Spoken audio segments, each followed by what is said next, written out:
Sot në Tiranë, në Berat, në Durrës, ka ndodhur 4 vrasje. Dhe vrasje për motive banale, në Durrës i biri vrau tjatin, thonë që ishte me probleme psikike, por megjithatë është shumë e rëndë. Pra, krimi po zbret në shkallët ordinere dhe jo se kuptojmë krimin që është për rrjetet mafioze dhe për të fortët e cubat. A tregon kjo një depresion të shoqërisë? Apo krimi nuk ka më kufi dhe nuk ka më frikë sepse ndoshta nuk sundon ligji? Për këtë do diskutojmë sonte me avokat Edmond Petrej. Gjithashtu analist jo vetëm për çështjet juridike, por edhe politike e sociale. Zoti Petrej, mi mbrëma. Mbrëma. Faleminderit Ilir. Faleminderit ju që erdhët e besoj s'është hera funit që do vish. Zoti Petrej, sot ka ndodhur 4 vrasje në Shqipëri.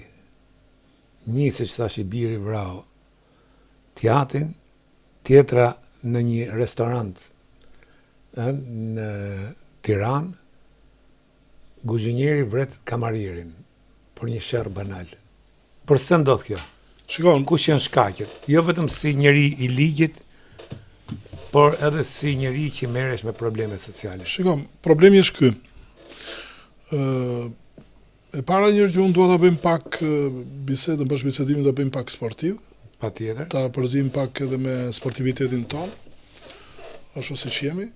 Mos të jemi strikt edhe me ato rregullat me klishe të paracaktuara, por të dalim edhe ta kthejmë edhe pak me sportivitet, përdorim edhe ndonjë humor për të cilën me të vërtet ka nevojë, sepse disa simptoma të cilat në përgjithësi vijnë re në këtë popull, po ta shikosh në përgjithësi pak janë personazhe të cilët prekin problematikat dhe i thonë me sportivitet ato që janë.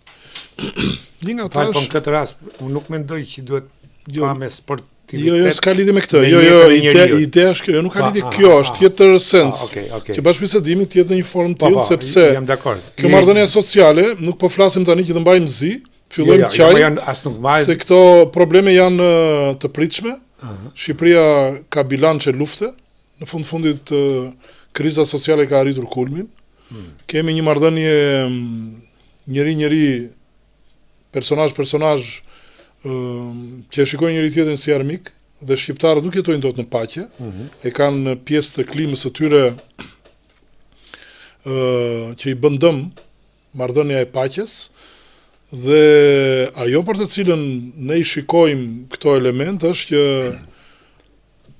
ky popull ka arritur në pikën kritike që përpara se të kryej atë veprim nuk ndalon që t'i japi një rifreskim trurit, një restart, por kryen aktin të cilin pa menduar se çfarë pasojash ka më prapa ai akt. Dhe jo më larg se sot ishte në një bashkëbisedim për sa i përket rastit vrasjes së gjyqtarit, ishte një krim makabër. Dhe personazhi i cili ka kryer krimin nuk del më nga qelia. Pra ai e ka të prerë që nga momenti që në krye detyrës ka rarë një gjyqtar dhe është me burgim përjetshëm. Nuk ka më rrethana lehtësuese për sa i përket atij personazhi.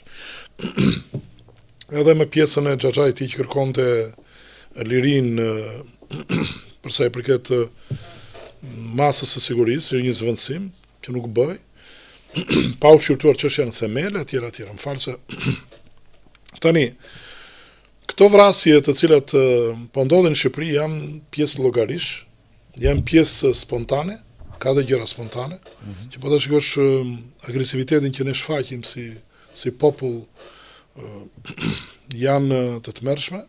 Ne nuk e durojmë dot dialogun, ne nuk e durojmë dot fjalën, ashtu siç